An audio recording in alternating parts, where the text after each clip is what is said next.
And who is presenting? And I will also move the slides for you. Okay, good.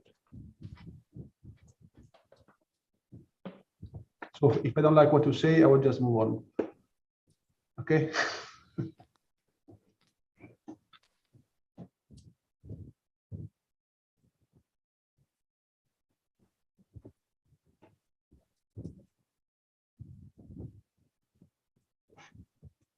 Just let me to ask when the live is on, and we can start. So we are live, so you can start anytime you want. Thank you. Thank you very much. Welcome everybody to this workshop that is co-organized by the EAT Water Scarcity Initiative and Water Europe. My name is Francesco Fatona, and I'm a member of the body of knowledge of the EAT Water Scarcity, and I'm also leading the Circular Water Vision Leadership Team in Water Europe. I'm here replacing Eva Ieri that regretfully is not well today, so I'm going to introduce this workshop and then start also the beginning of the technical session. But first of all, I would like to introduce Dirk Kroll, that is the General Director of Water Europe, to say a few words as co-organizer.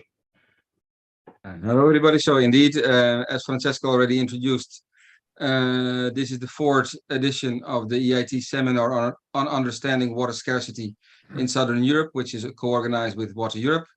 And we're very pleased to have this opportunity to share, I would say, this knowledge with you. Today's topic will be specifically on the circular economy solutions to tackle water scarcity. And I think the situation of the last few days in Europe with the heat wave has made it clear that water scarcity is not only a challenge for Southern Europe, but also very much for Northern Europe. I mean, I'm here located in Brussels right now, and we're facing the temperatures of 40 degrees and quite a lot of water scarcity. So a very serious issue.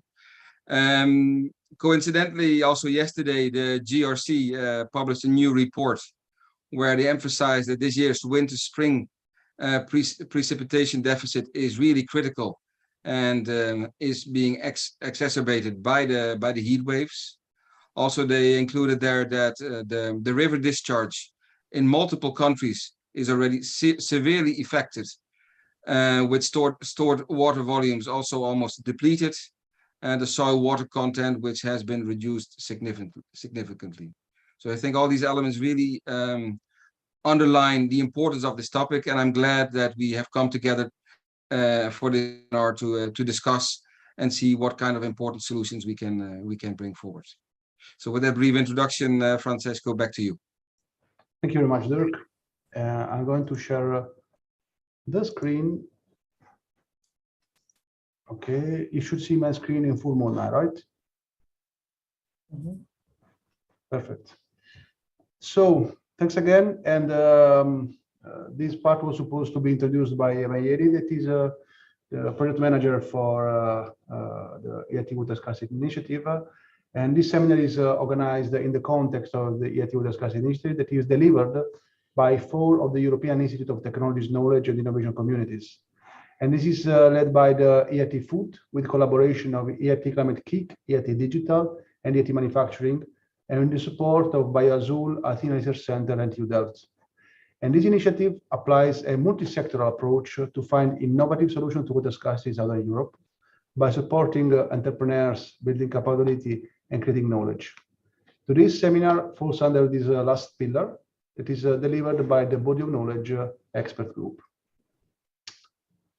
So this initiative started in 2020 when 16 international experts joined for a series of workshops to define the biggest challenges in Southern Europe faced to tackle water scarcity using the system innovation methodology. Then, in 2021, 16 new experts continued this work and delivered 2 publications, a white paper and a review of financial instruments available for water entrepreneurs. On this screen, you can see also the QR codes that you can use to download the publication against a small fee. In 2022, the EIT Water Scarcity Initiative has enlisted the help of 47 experts who form the body of knowledge expert group and will help the initiative to improve the understanding of water scarcity and disseminate the results in a series of thematic seminars. And today we are hosting the third seminar of the series that is going to focus on circular economy solutions to water scarcity. In June, the first seminar was beginning this series with a general introduction to water scarcity in Southern Europe. That was followed then at the end of June by a discussion on water pollution. In September, a following workshop will be on smart tools to tackle water scarcity. And in November, we will close the series with a seminar on governance and finance schemes.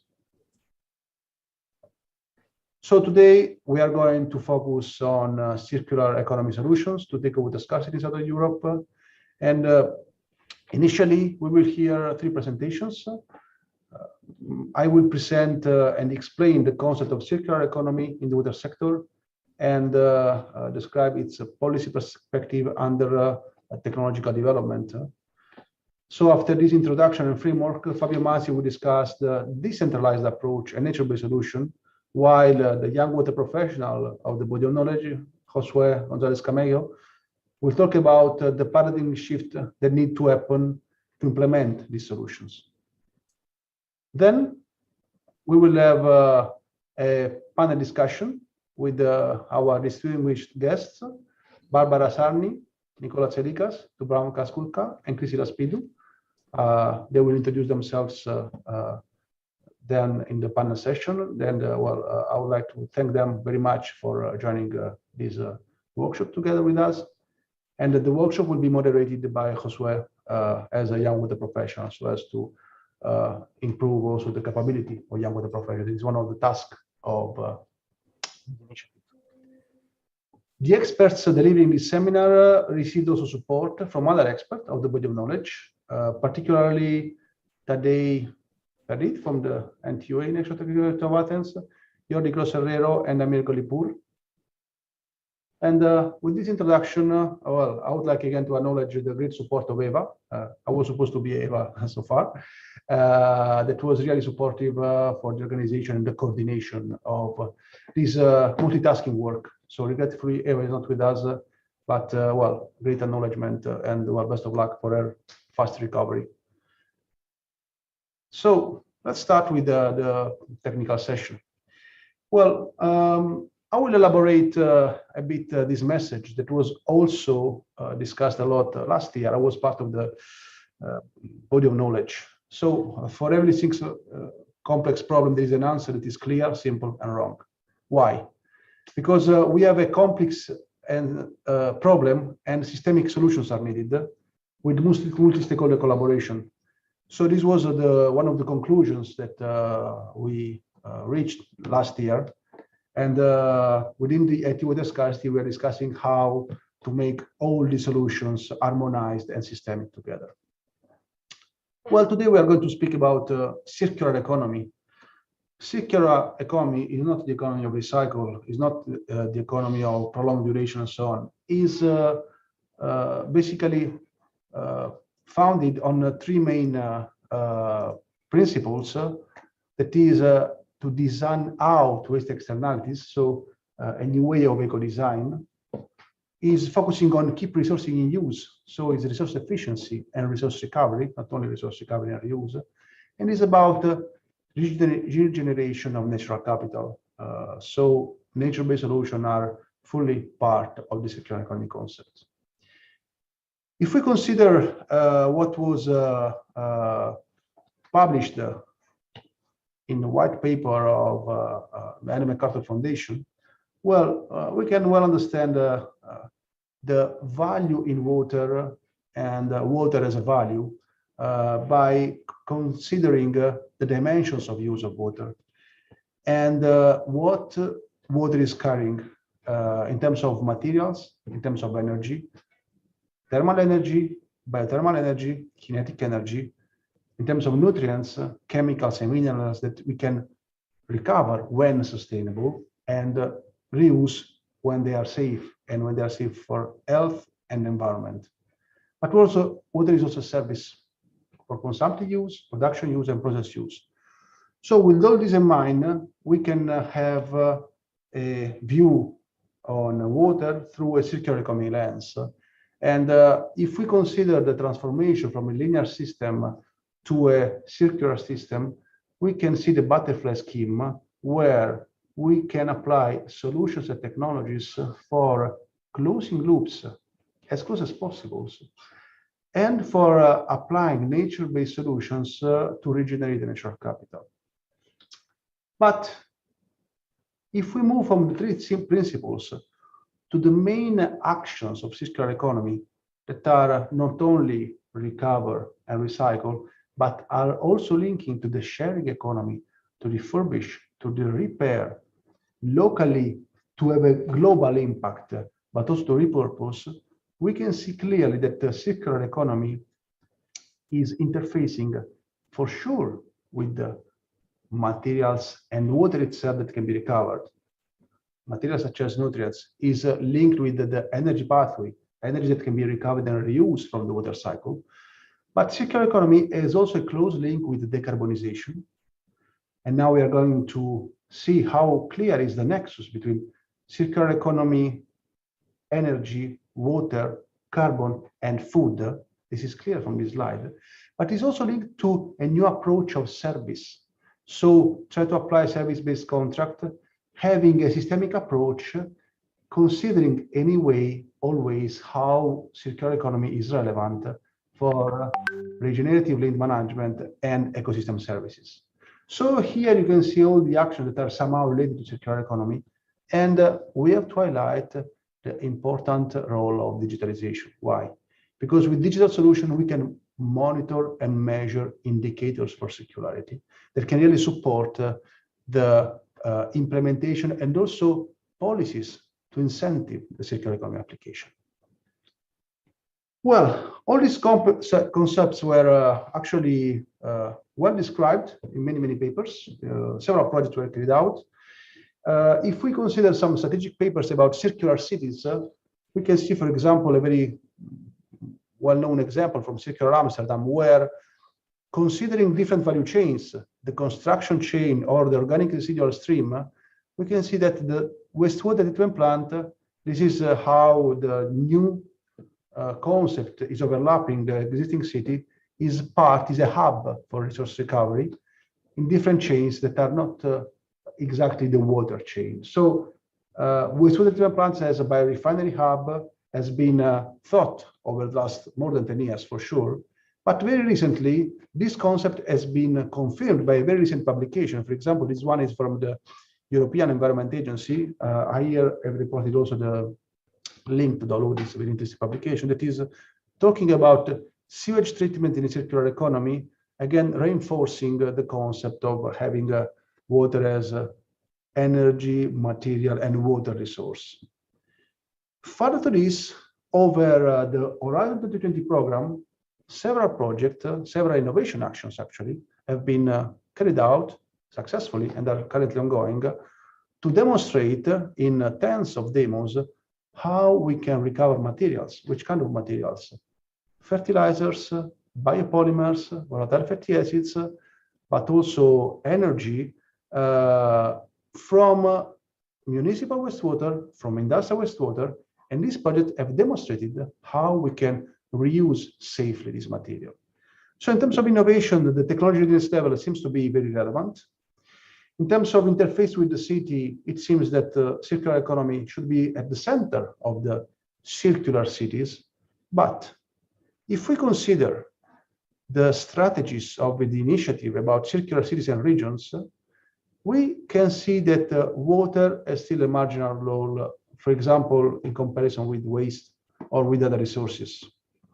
Again, if we consider the last Circular Economy Action Plan, we can see that mainly water is of interest for water use with the new regulation that is going to be obligatory next year, is at the center for the revision of sewage sludge directive, is at the center for the integrated nutrient management plan, but there is no clear exploitation of the potential of the value in water, for example, about materials recovery, energy neutrality, carbon footprinting, carbon neutrality. So still, we see that water is not at the center of circular economy. Of course, there are many other transversal measures that are interfacing with circular economy and water, but still the full potential is not exploited. Still, if we consider the current work on the scoping of further EU-wide end-of-waste and byproduct criteria, it was carried out recently by JRC. Here you can download this document. We can see that a list of priority waste and byproduct streams in terms of scoping was identified as the most suitable candidate for which to develop further EU-wide end-of-waste or byproduct criteria. And among this list, we can see that we do not have actually a priority on water-related materials. So again, water is of interest, is demonstrated in terms of TRL, but still is not in the major EU documents, EU action plans. Why? Well, if we wonder what was our focus, we have focused very much on the technology readiness level, what we call TRL, or sometimes on the social readiness level, but sometimes we have not focused enough on the legal and organizational readiness level. So, for example, we have not focused a lot on developing nationwide end-of-waste criteria or Europe-wide, or we have not focused on how organizations can really deliver new value chains. In fact, if we consider the pyramid of value that can recover from water and safely reused, of course, starting from water itself, we can see that, well, of course, this pyramid, the more is the value, the less is the volume. Well, the TRL can reach TRL very high, technology readiness level even more than 8 up to 9.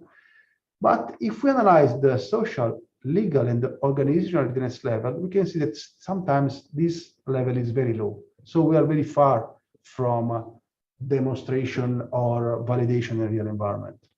So maybe this was the reason why the full demonstration of circular solutions was not achieved. This in several projects that have been carried out.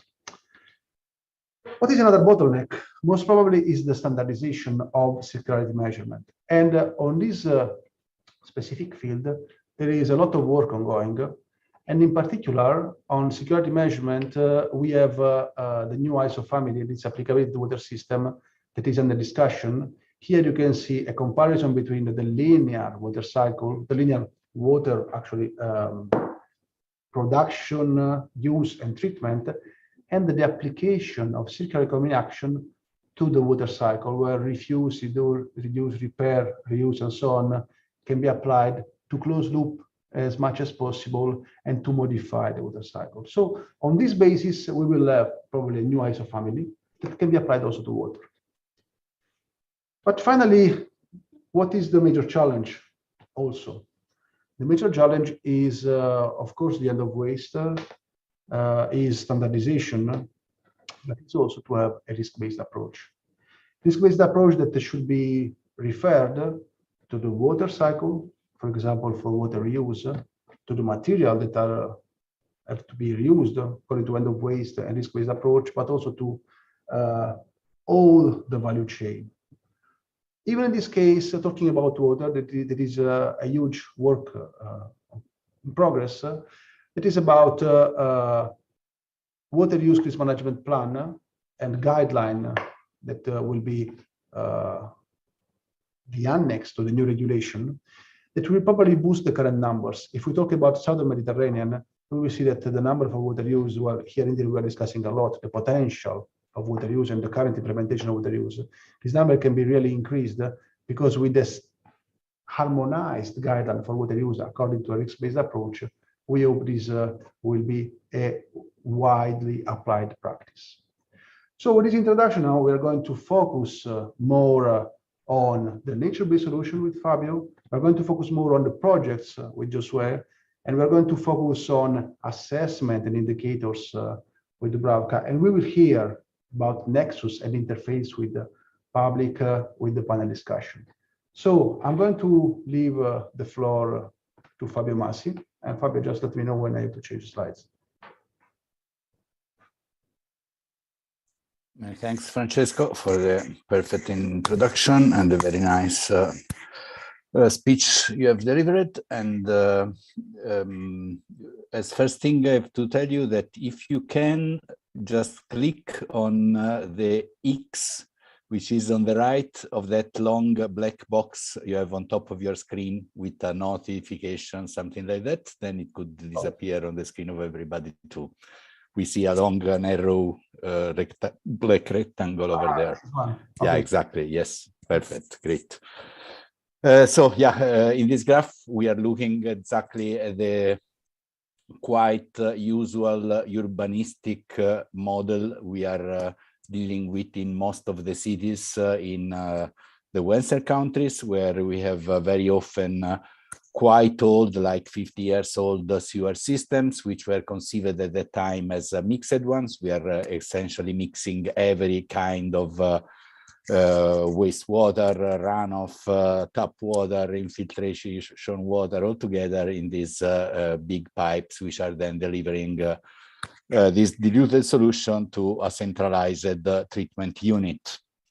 And we have therefore several combined sewer overflows, which are producing very often, even when undesired, an outflow, which is still raw, diluted wastewater, which is going directly to the rivers. And this is still causing one of the main causes, let's say, for which in Europe we are still not reaching in a lot of our rivers the good quality which was deserved to be since already a few years.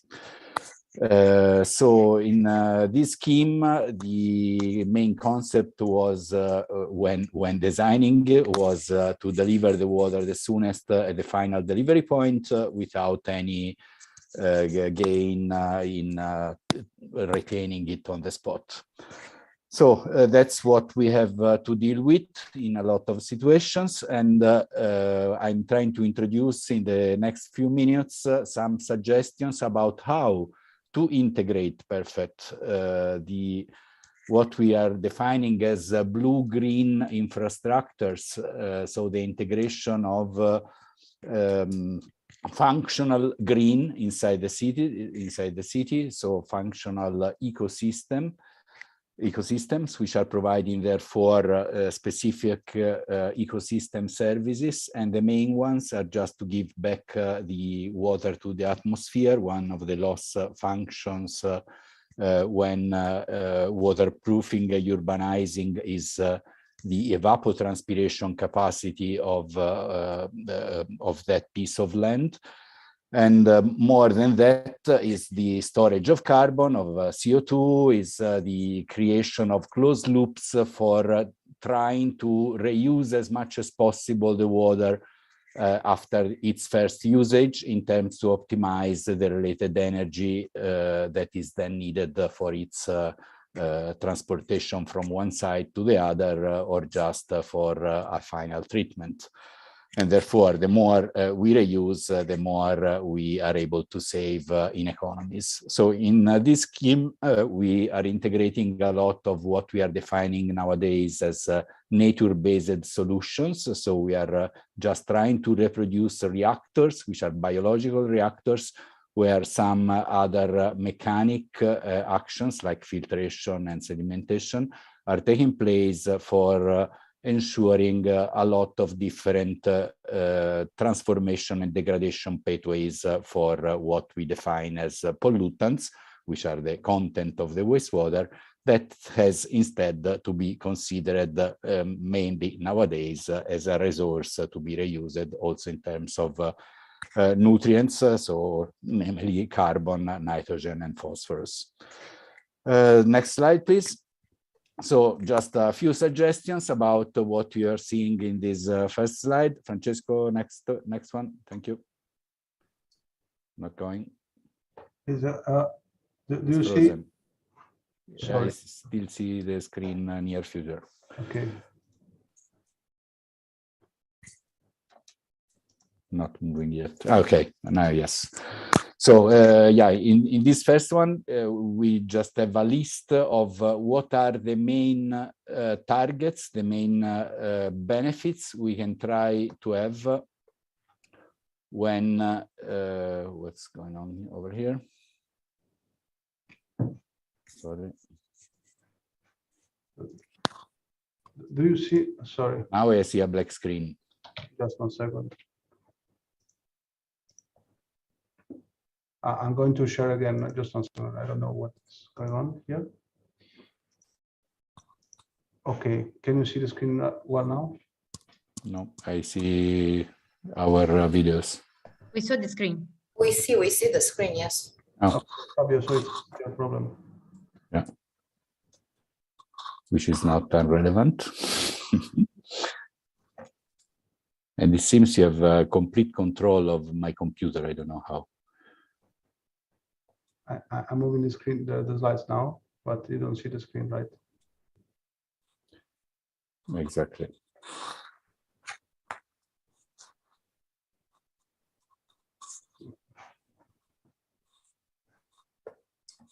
I don't know, do you want to restart your computer? Maybe we can move to Josue and we go back to your presentation. Just 1 second. Try to not touch anything of your. Okay, I see it. Perfect.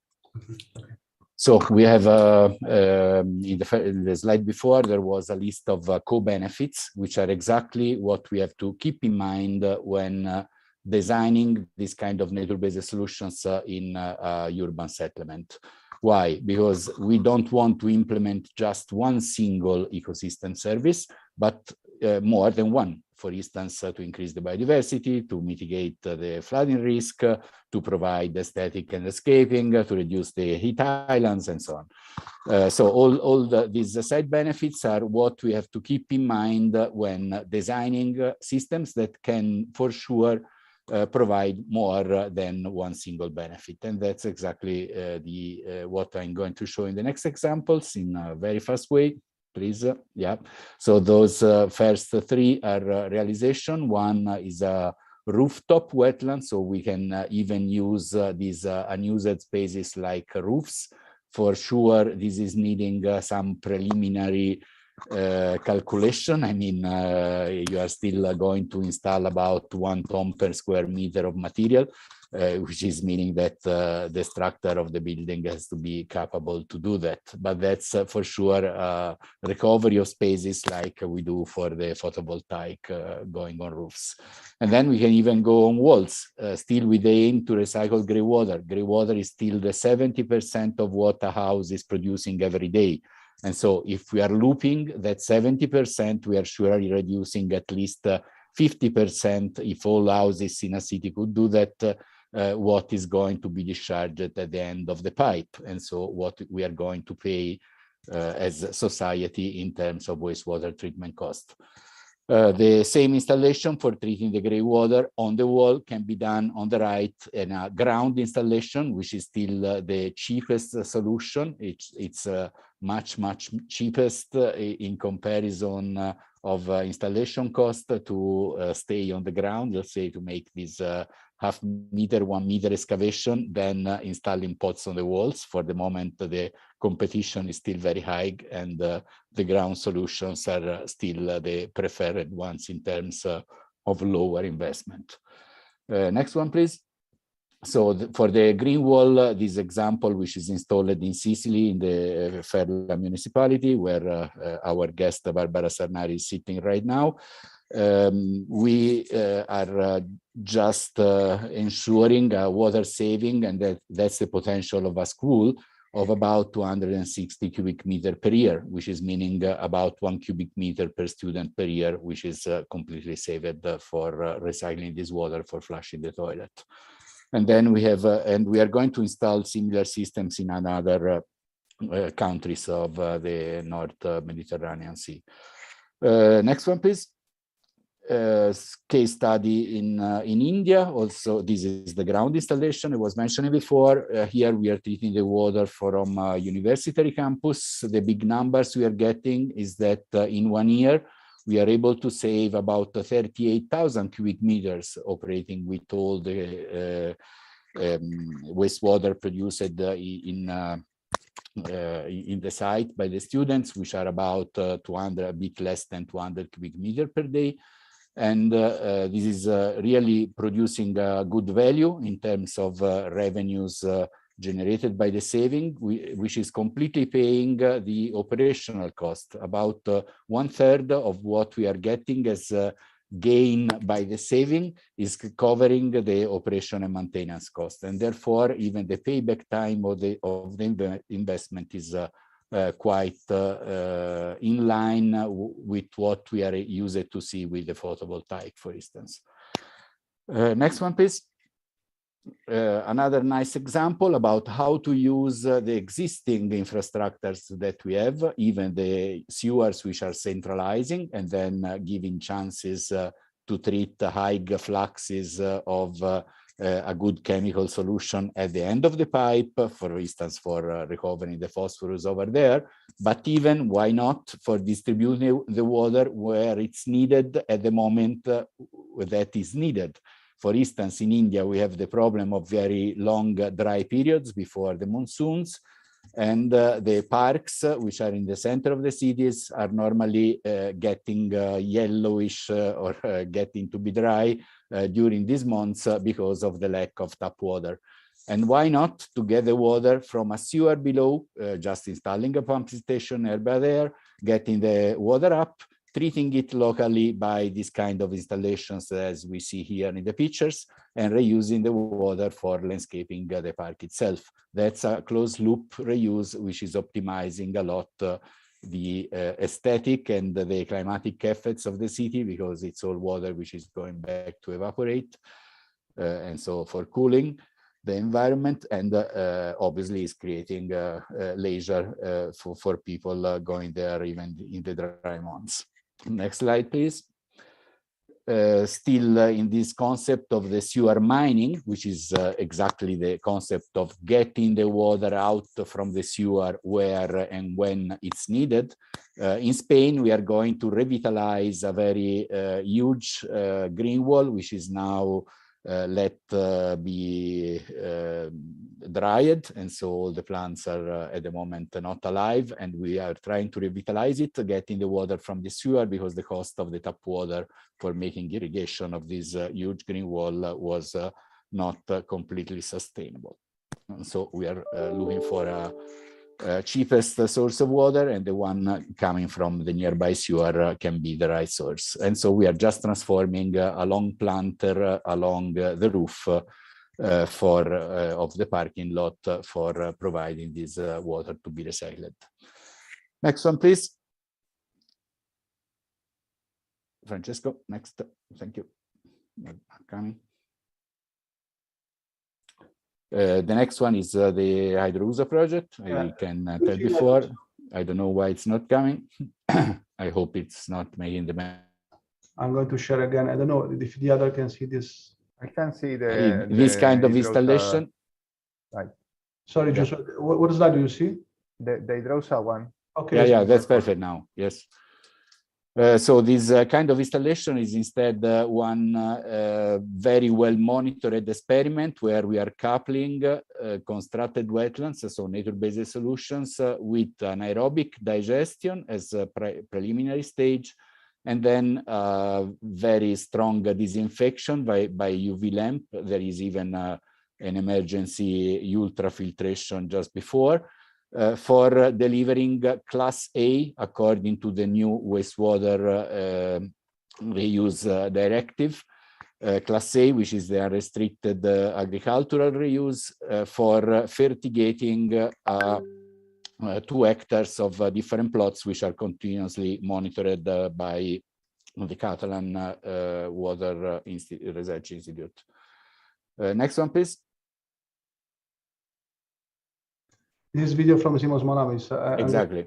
Okay. If it starts, if you are able to give We are life one of to the Simos. demonstration sites of Hydrous Project. We are in Antissa village in the west part of Lesbos Island, and here we are treating the wastewater produced from the village of Antissa, which has around 500 inhabitants. And you can see here the whole site and the treatment that is taking place. I am not seeing the video. Constructed wetlands. After treatment, we have treated effluent, reclaimed water that satisfies the EU regulation for Class A agricultural reuse. Here we are at the agroforestry site. We are in one of the demonstration sites of.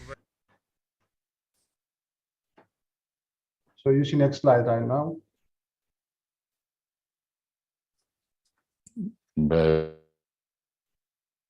Joshua, can you? I still see the video without voice anymore. Joshua, what do you see? Yeah. The slide, the slide. Hydro 1 Yeah, plus. Fabio, your connection is very slow, I think. And that's why I still see the video. Yeah. So, okay, in the next slide, there should be just some products harvested recently in or going to be harvested in the Hydro 2 plantation, where we are really testing every kind of crop going from eatable vegetables like, I don't know, zucchini, pumpkin, and so on, tomatoes, to instead lavender, where to extract oils, or corn or cereals.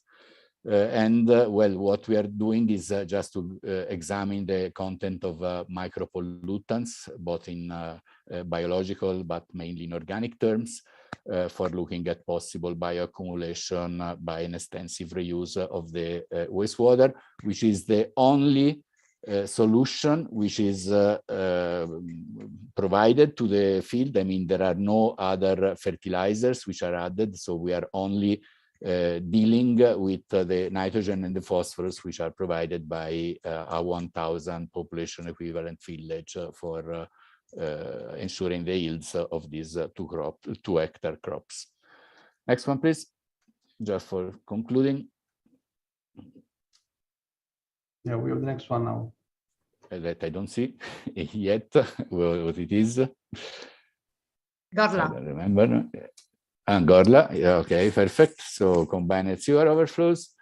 I was mentioning before the issue of the combined sewer overflows. There is one region in Italy which is really providing a lot of good references and good examples. We already have more than 10, tending to be 20 very soon of these kind of installations, which are a local treatment exactly at the point of the discharge of the overflow, by nature-based solutions before to give back with a throttle, so with a regulated flow, the water to the river in a time which is, you see in the hydrogram below, that the red line, the flatted one, is exactly how we give back the water. So we are somehow spreading the hydraulic peak in a 2 days long period, and this could be contributing a lot to the flooding risk reduction if all the combined sewer overflows that have to be somehow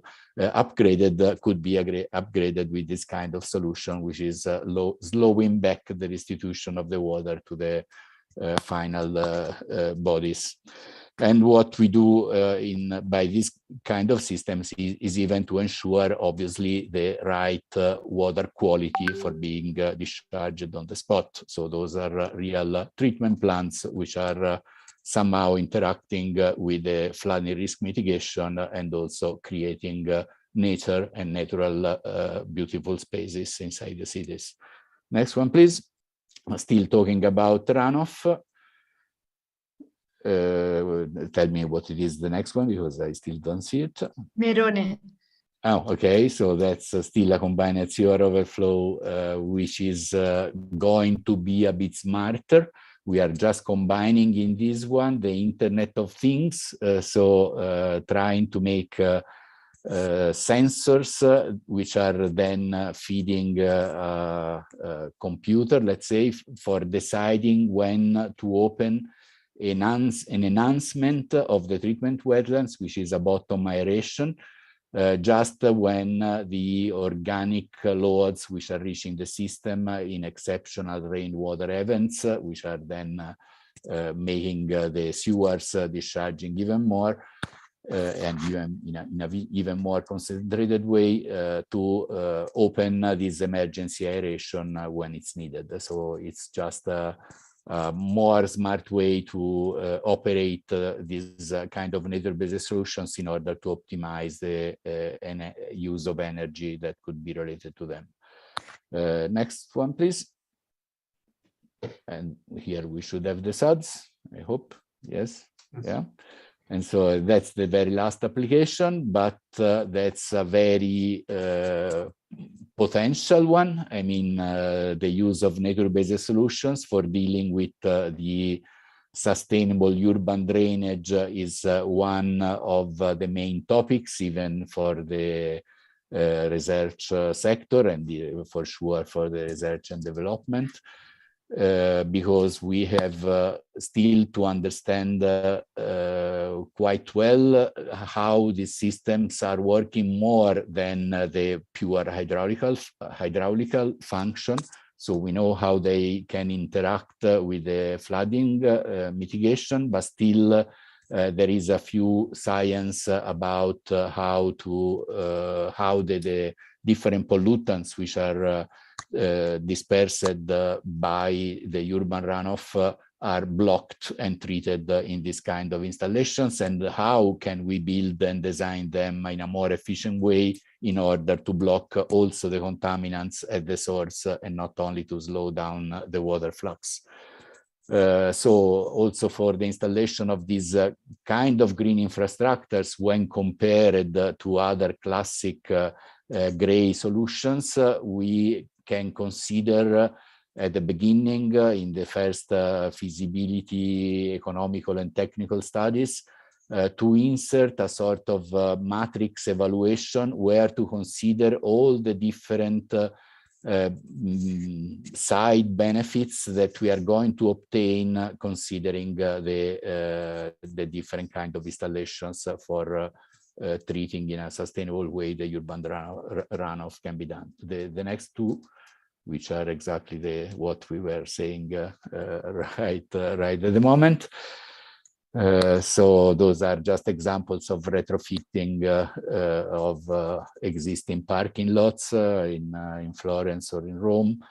And there is even a scheme we have adopted near Milan in order to convince the stakeholders that the more complex the ecosystem service we were going to install was complex, the more degradation and control pathways for the different pollutants we were going to provide. And that's exactly the kind of topic we have to consider when playing with these very decentralized small investment, let's say, technologies that can be implemented in a widely manner inside the cities for greening them and providing all the side benefits playing all together. That's all. Many thanks. Thank you very much, Fabio. Now we are a bit out of time. So Josué. Let's try to briefly describe some examples of the paradigm shifts that are needed to implement the circular economy in the water sector, because as Francesco and Fabio has introduced before, there are a lot of possibilities to increase circular economy in the water, but the reality is that the spread of circularity in the water sector is still limited. And next slide, please. One of the problems is that this implementation face commonly a lot of barriers that come from the technological point, also economic and social, legal, and political. So this shift of paradigm need to come from all these perspectives, not just from the technological part. Next slide, please. Focusing on the centralized systems, this is mainly wastewater treatment plants. There is needed a change in the concept on the wastewater treatment, because traditionally wastewater has focused just on removing pollutants and discharging the water to the environment. but the wastewater contains a lot of useful materials that can be recovered. And this was one of the objectives of a smart plant, was to develop new technologies that modified the conventional schemes to increase the production of fertilizers, cellulose, biopolymers, reclaimed water, etc.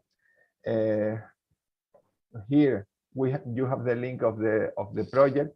In this project, I recommend to visit it because it has a video that briefly explains how these products are produced from wastewater.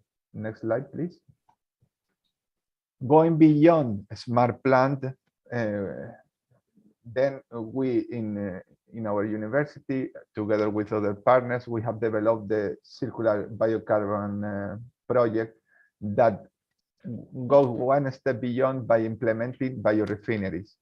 And the concept of biorefineries is not just recovering materials, it's just maximizing all the products that can be obtained, following the same way of thinking that petrol refineries. This means that according to the market and to the substrate that have in the biorefinery, you can produce a set of byproducts with the goal of reducing the impacts of the treatment and maximizing the revenues. And in Circular Biocarbon project, we are developing a biorefinery based in municipal solid waste and also in sewage sludge.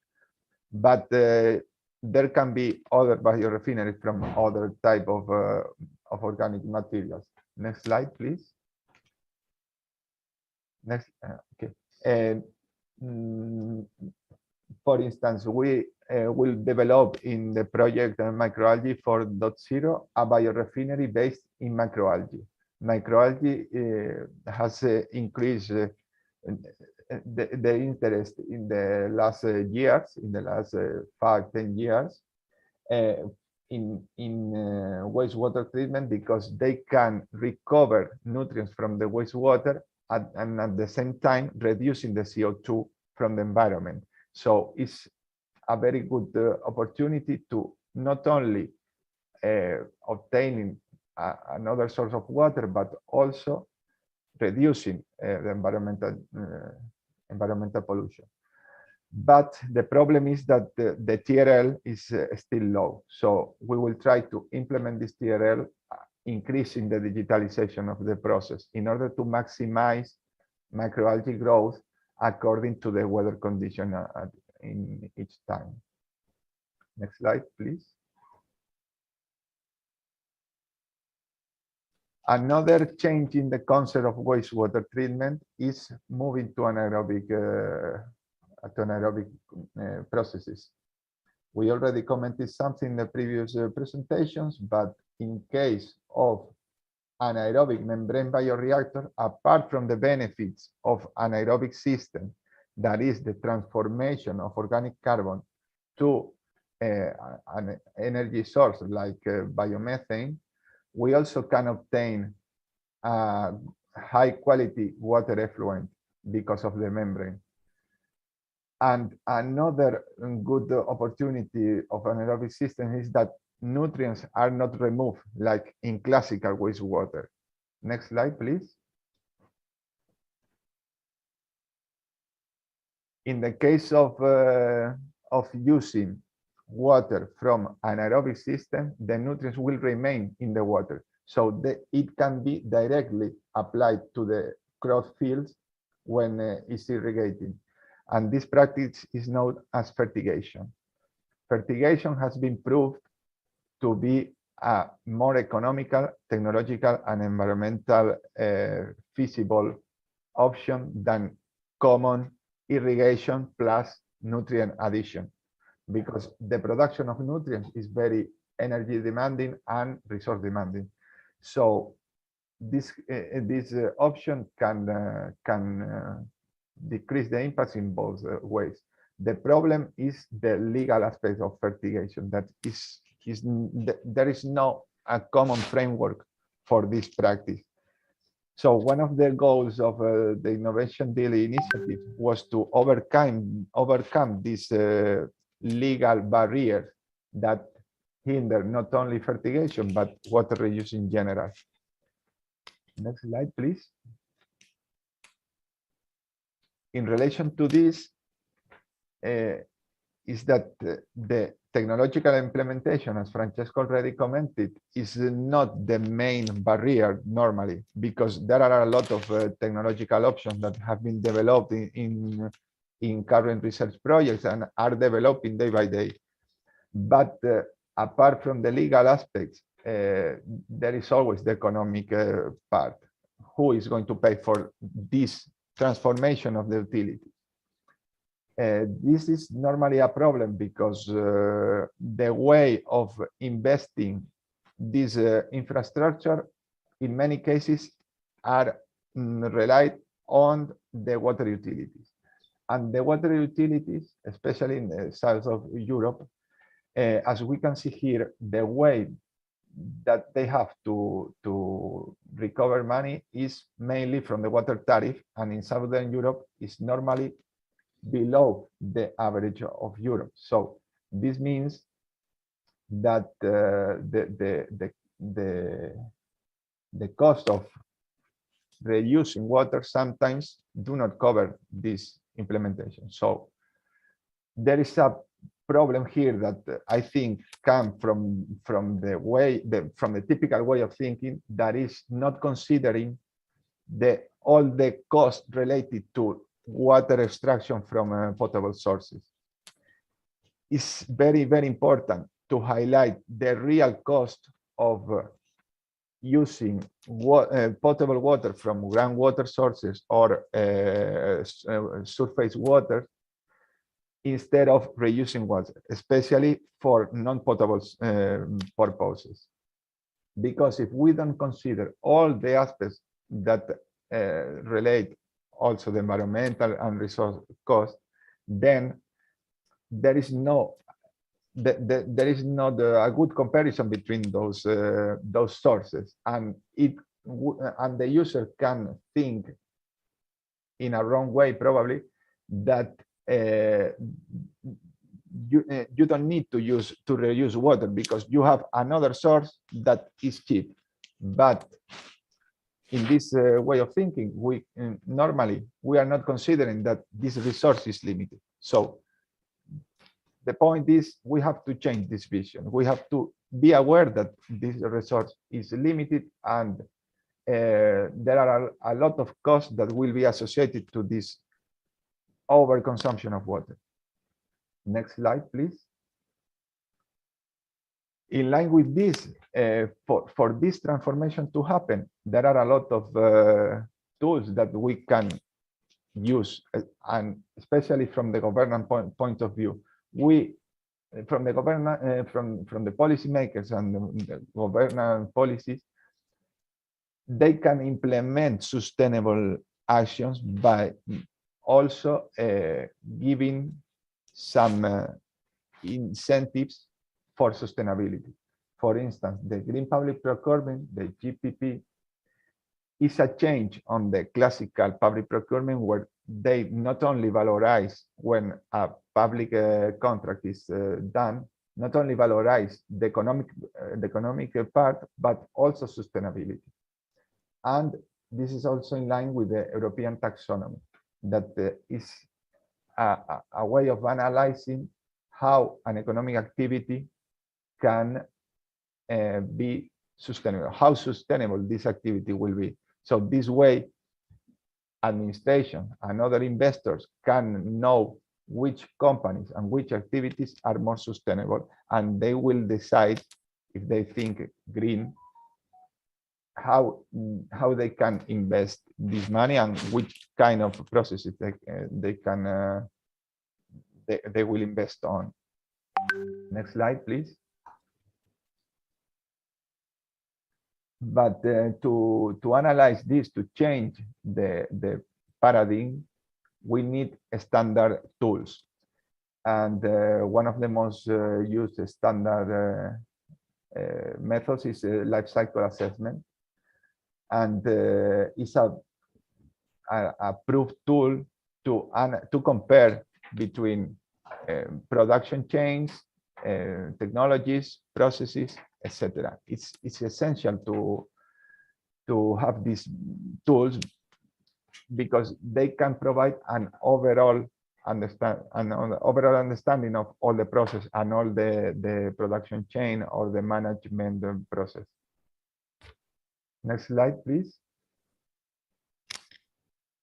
Well, also thinking in the standardization, we have the circular indicators that were commented by Francesco. I will not explain those, but it's very important from my point of view, the nexus way of thinking, because the common policies and decisions have been traditionally done in silos, only considering different sectors apart from each other. But the nexus thinking changes all of this.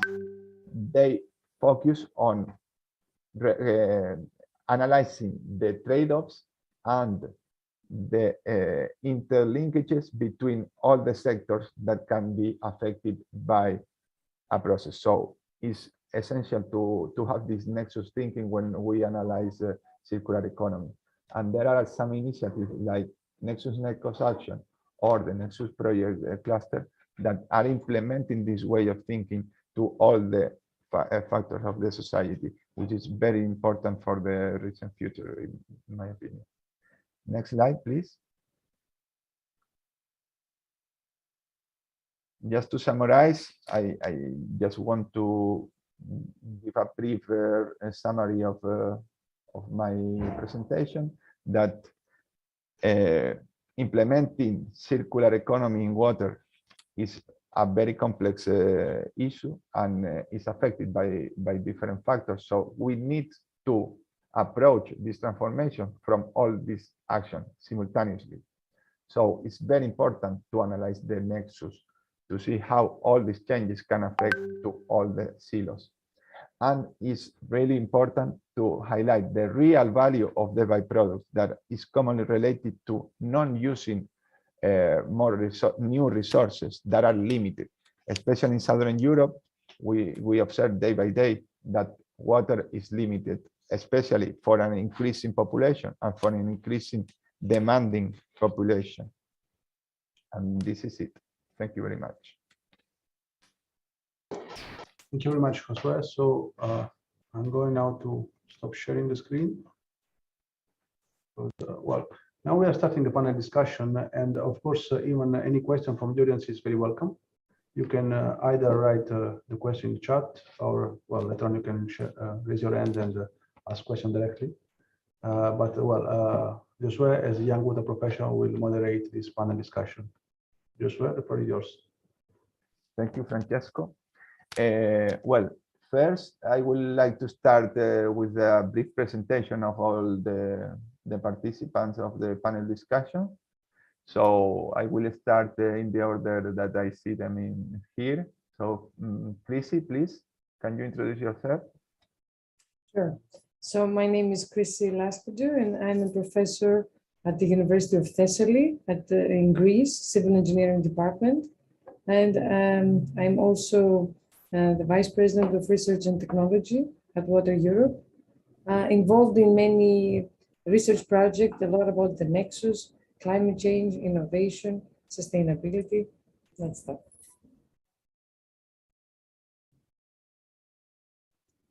And also in the Nexus network action that I already presented. Yeah. See, I wonder how much you want me to say. I mean, so the biggest one is I coordinate Arsenoi, which is a large 15 million research project on climate change and innovations. This is very new. It's one of the Green Deal projects.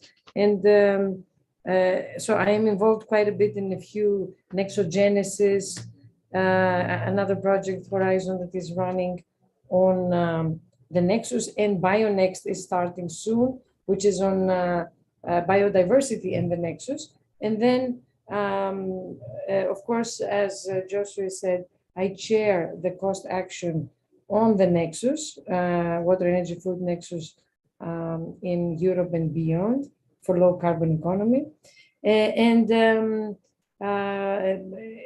A lot of our activities are now, taking the nexus and addressing climate change adaptation. So this is nature-based solutions, and all that stuff was extremely relevant.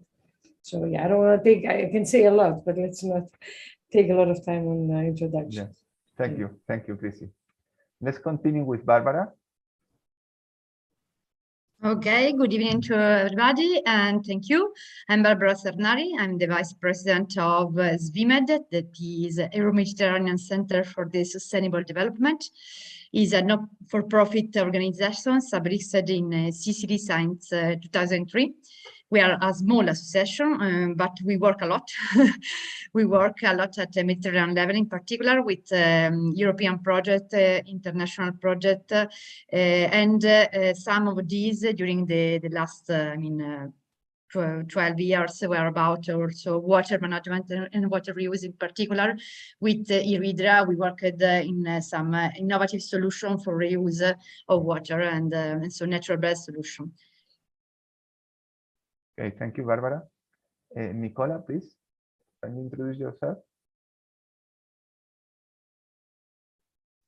Hi to all. I'm Nicola Cilikas, the head of the Wastewater Treatment Plant division of Acquedotto Pugliese. Acquedotto Pugliese is a water company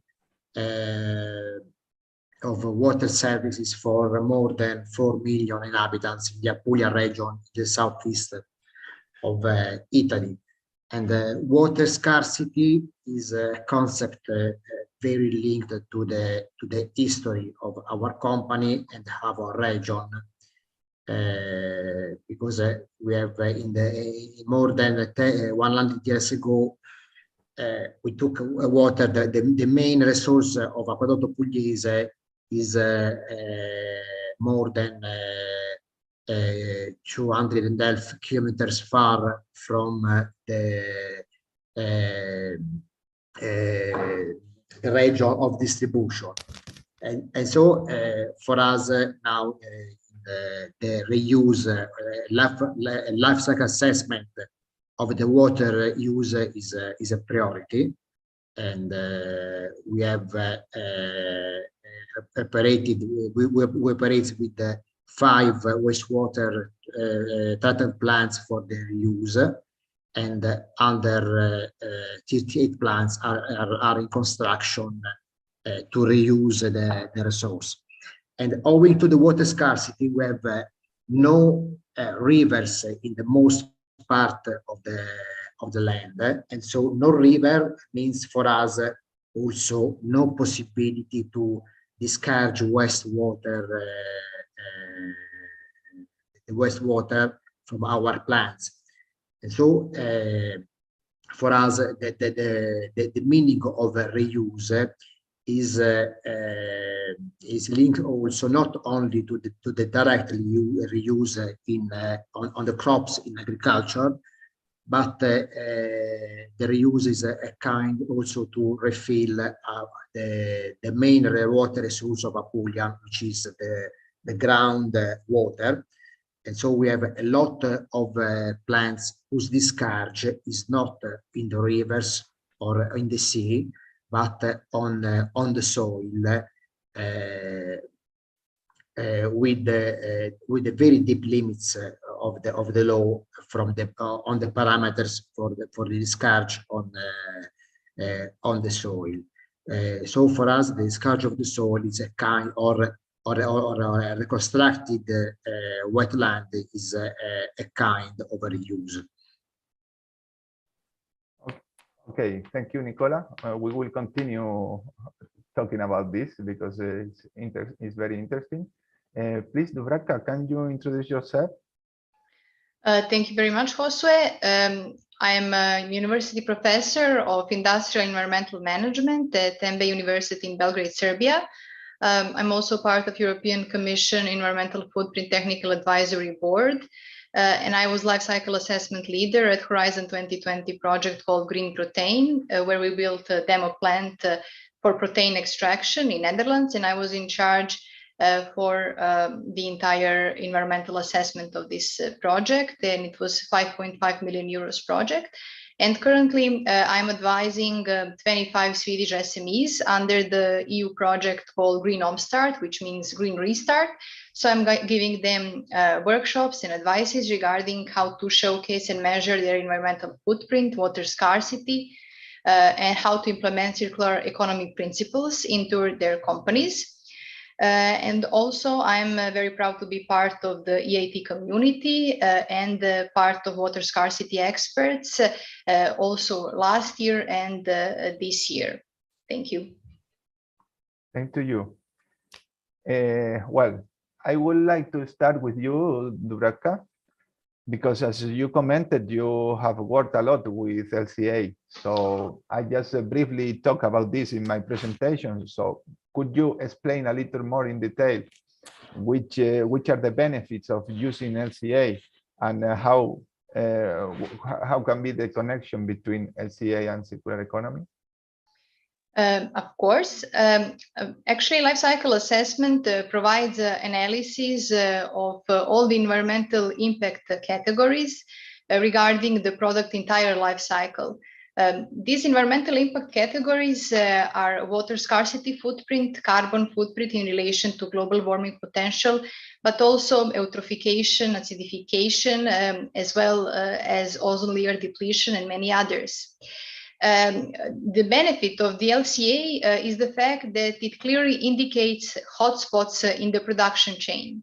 These hotspots are actually areas which are having the most environmental burden.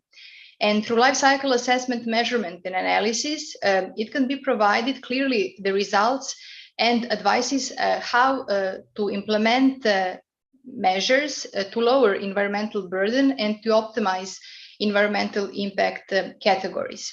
On one hand, the LCA can help small and medium enterprises, startups, other organizations, municipalities, which are solving water scarcity issues, water scarcity solutions that they are searching, in choosing the most sustainable suppliers. But on the other hand, the LCA can provide a practical help and guidance for the consumers. Because consumers of a certain product can see the environmental footprint and how much water they could save, and also how much of the carbon footprint they could save if they could, for example, recycle the packaging of a product. And this information could be showcased in the packaging of the product, or, for example, on the product or company website. Concerning the other added benefit of the LCA analysis is the fact that if the life cycle assessment is undertaken by a certain company, municipality, startup, SME, it is actually the part of the environmental profile of this company, and it can significantly upgrade the business plan. It can help these municipalities and companies which are dealing with water scarcity solutions to attract investors on one hand. On the other hand, when they are applying for the bank loans, when they're applying for the European Union projects. And it also has an added benefit because millennials, young people, can be attracted to be both consumers of the products of these organizations, but also to be very willing to be recruited as employees there, because IBM study has proven that millennials, young people, are very interested in working with sustainably conscious employers, which are trying to lower their water footprint and also environmental footprint in general.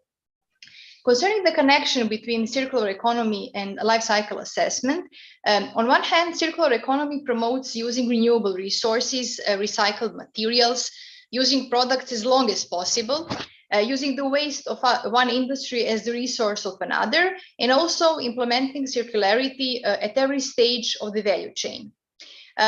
Circular economy is creating immense value for the society, for the economy, and for the businesses. But the problem is sometimes there are many circular solutions that the organization can implement. But reuse of components, of certain components, can require additional transport, and recycling of materials can actually shorten the product life cycle. This is where life cycle assessment can help, because it provides clear measurement, and it can actually evaluate environmental impact of recycling, reusing, and other end-of-life options. By actually a combination of life cycle assessment methodology and circular economy principles, can help in comparison of circular economy strategies and provide practical help for all organizations which are searching for water scarcity solutions in the area of, for example, municipalities, startups, or other organizations. Thank you. Thank you for your deep and clear explanations. I suggest all the participants, if they have more questions about this, I will move to other topics following some things that were quite open in the presentations. Barbara, could you please tell us from your point of view, what are the barriers, what are the main barriers, or from your point of view, some important barriers for the implementation of circular economy? I mean, my experience, first of all, as not a scientific level, but on the ground. This is important because it's another point of view that actually is the same, because theoretically and practice met in the moment that they have to apply something. And I will have two different subjects in this moment. One is circular economy. The word that we are using, first of all, has already been used on the waste management. Green public procurement, life cycle assessment, end of life, everything, it was already applied with bad and good experiences. So first of all, probably we need to learn also what's happened in the waste management with the circular economy, because at the beginning, water was not considered. Also now it was not so well considered on the circular economy, but at the beginning, the circular economy took into account only waste. Solid waste, I mean. So something we need to learn from there, because we use it to work only in this issue on waste management, and there are a lot of things to not repeat, to go faster, because we don't have time to take the bad pathway. The other things are something that you already said in your different presentation. I mean, barriers are many. It depends from the country where we are, in the zone of the Mediterranean, Europe, where we are. But it's true that in general, at least a European level, for what it's for our knowledge, also for the center of the Mediterranean, there is in general poor perception and consideration of the related environmental costs. That was something that you said before. I mean, the cost is not just the cost of water, the cost of management, in reference to the poor management of the water resources. And contemporarily, there is a distortion of the sense of right to water compared to a poor culture of respect of this resource. In fact, in Italy, for example, we have this problem in Sicily. We have this idea that of the quantity of water available for its citizen, that is unrealistic. So there is also an underestimation of impact of climate change on water scarcity. And this is something that before the first speaker was saying, we have this emergency also in the north of Europe, not just in the Mediterranean. I mean, we knew about. We knew. I'm not a technician, but we knew. So why this problem of knowledge is arriving now? Because if there is this problem at the high level, in the ground, the time to arrive this information, this culture, this consciousness about this problem, we don't have this time. This is something that we need to really take in account. We cannot repeat all the pathway that we made for the circular economy, on the waste management and everything. Water is something that we miss also another barriers is also the lack of appropriate number of also private investment companies to invest and propose innovations. So just to close, because I don't want to take time, and then we will come back also on the in other questions probably.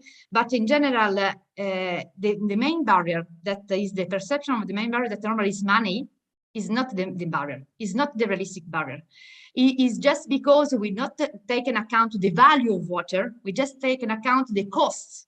If we compare costs, it is a problem, because until the moment that we are not able to understand and contabilize, to have the sense of the value of water, we have this problem. And so money is not a problem, but probably we miss on the ground, the decision makers, the citizen, but also the academy sometimes, a clear idea and action plans to what we need, a step by step, with a really goal-oriented action plan. So we need to really to take care about timing this time. We have no time, and we cannot manage again and again for all the life water as an emergency, because it will be a very, very bad situation everywhere. Thank you, Barbara. Well, I completely agree with you. I think what you said is very related to one question from LinkedIn that said, how do you see consumer education playing a role? Well, as you say, from my point of view, this education gets all the parts of the society, because at the end, consumers, politicians, and so on, politicians are representatives of the society. So it's like a overall education of everybody, that should be related. If I can say something about it, just a sentence, at the academic level, educational level, but also planning, we don't have to think to the future, but we need to think as if we were in the future. Is a different approach, because probably what we have to teach is not taking account what is the future is really facing as problems on water management. So sometimes we need to teach solution, but we need to integrate a lot of questions to solve with a different mentality with the future professionals and citizens. Yeah, that's a very good point. Sometimes I feel like we think of solving problems of today with answers with yesterday, and we have to think of tomorrow, not yesterday. So following this, Chrissy, what do you think it could be possible solutions in the future? In where do we have to move? Do you have successful stories regarding to implementation of circular economy? Okay, so yeah, this of course is linked with the barriers. So if we overcome the barriers, then we have successes. But I totally agree with what Barbara was saying on the fact that it is not the money that usually limits us. And I will add, it is not the technologies that usually limits us. It's a lot of it has to do with trust and collaboration. So especially, which is also a central theme in the nexus. If we want, we need to start thinking in a synergistic way, and this especially for circular economy. If one thinks of the supply chains, the complexity, the waste of one, partner in a symbiotic, say, scheme becomes the first material that the other one might be using, then there has to be a synergy established. And these synergies usually are difficult to establish. We have this internal idea of keeping it to ourselves, keeping the data to ourselves, being very introvert in a sense. and thinking that by extroversion we might miss out, we might get trapped in a scheme that will not benefit us. So this is a lot of it is related, of course, to capacity building, to education, but to the thinking overall of the industry. I think, and I'm hopeful that we are trying to move towards that direction. But our efforts should definitely be on building trust from, say, what waste one part of the chain is giving us, and how steady that is and how much we can trust them for that. If you think about, say, a biorefinery scheme, say in a city, or, I mean, this, you need to have established a community around this idea. You need to have, say, I don't know, 5, 10, 20 municipalities so that they produce enough of one waste that it comes together and the biorefinery makes sense. You need to create the market for these products that come out for the different actors. So a lot of these synergies need to be established. And I think this is where we fall behind. We fall behind on something that at the end of the day, you might think it's simple, but it's not. So some of the ideas that might help, I mean, along the lines of the readiness level that you guys mentioned, I think Francesco mentioned, legal readiness and operational readiness. I mean, we can think of a symbiotic readiness. What does that mean? How do we achieve this readiness to be with the others and to collaborate? And a lot of this is on building strong partnerships, having strong institutions behind us, having the legal framework to establish all these issues. So the work that needs to be done should be focusing on the collaborations. In terms of, and of course, capacity building, we need to educate. This was said before by Barbara. Even our engineers don't know. The engineers that come out nowadays from, say, a lot of the curricula in Europe are being taught the old-fashioned ideas. In my university, my colleagues are very resistant to say something else. There is a big fear of we should not escape from the traditional, what a civil engineer does. And I'm the only voice usually that says, come on, this is not, civil engineer is not only about cement and, high buildings. It's about bringing these new ideas. So then the engineers, so a big part of this is educating the engineers, opening up their horizons, making them work with the other side, which is for the MBS, usually it's landscape architects, it's urban planners. So it's a bit of a softer crowd, that is not maybe so hardcore and so close to the numbers. The ideas are not internally developed, but they are developed in collaboration with the community. And we're not accustomed to this. So we need to invest in bringing those together. How? We set up in our projects living labs. So each project needs to go through consultation. It needs to include everyone. It needs to be bottom up. And these are things that we do in projects, but in the rest of the society, I think they're very new. So I think this ESG, for companies, this goes to the right direction. It will have to force people. So we will either be forced by a framework, by some regulation, or by a calamity. We really will be faced with something so big and that we need to do something. Then we will be forced to collaborate. So there is a lot of work to be done, and it is built on collaboration. It's built on diversity.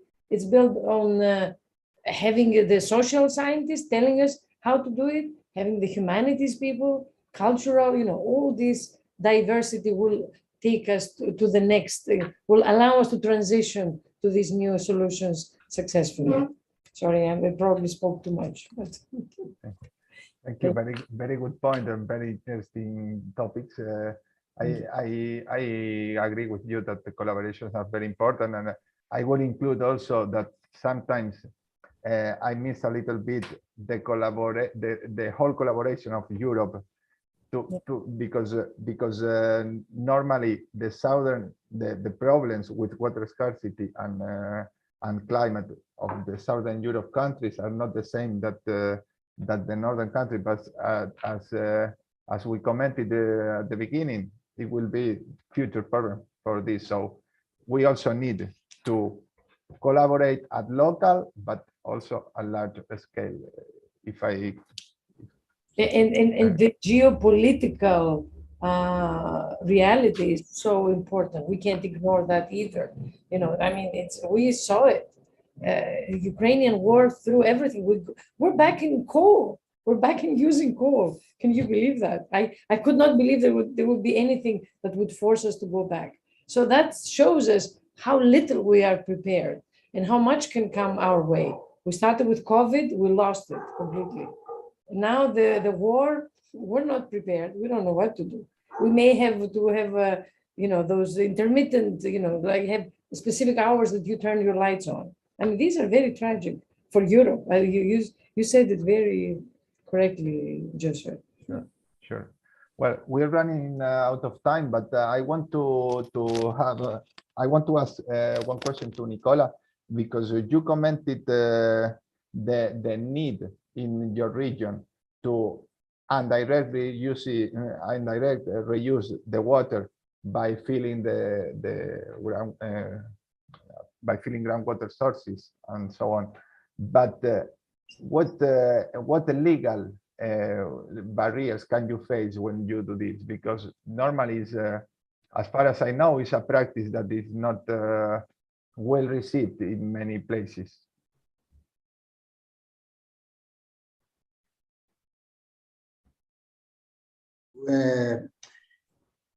I talk about the reuse to recover the groundwater, but it is an indirect way to refill the groundwater tank, because there is a very critical path in the reuse, because we have now more than 10 wastewater plants which are ready to water treatment for the reuse, but perhaps there is no yet a real net with all the stakeholders to directly reuse of the water.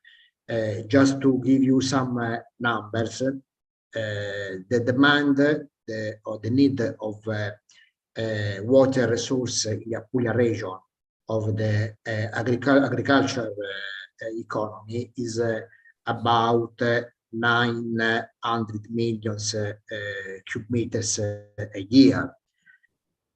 If all and the water which would be available if all our wastewater plants will be ready to give water to the agriculture, is the maximum is 100 million cubic meters a year, so less than the 10% of all the demand. So it means that wastewater use is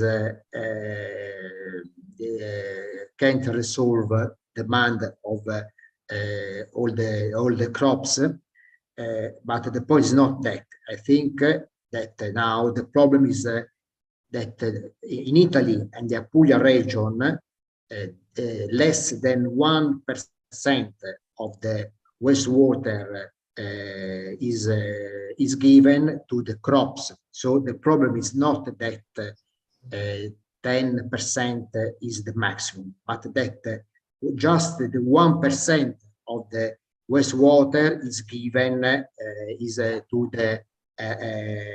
the recovery like life settlement. So I think that okay with a global discussion, but we need a local action.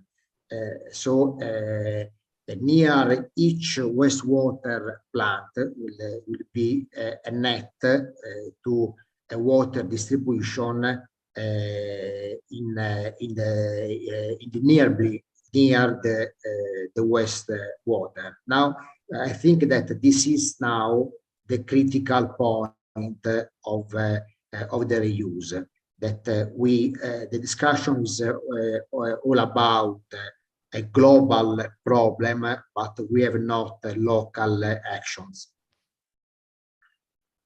Yeah, that's why I commented in my presentation that the problem has to be approached from different perspectives. Also, I didn't mention, but not only global, but local, as you commented. And I will add to your response that from my point of view, this is the importance of the nexus thinking, because as you commented, La Puglia region is a region with water scarcity, but with an important agriculture sector. So we need to valorize when we think in the economic models that agriculture is a very water demanding activity, and we cannot continue developing agriculture in places like that are scarce of water or land or whatever.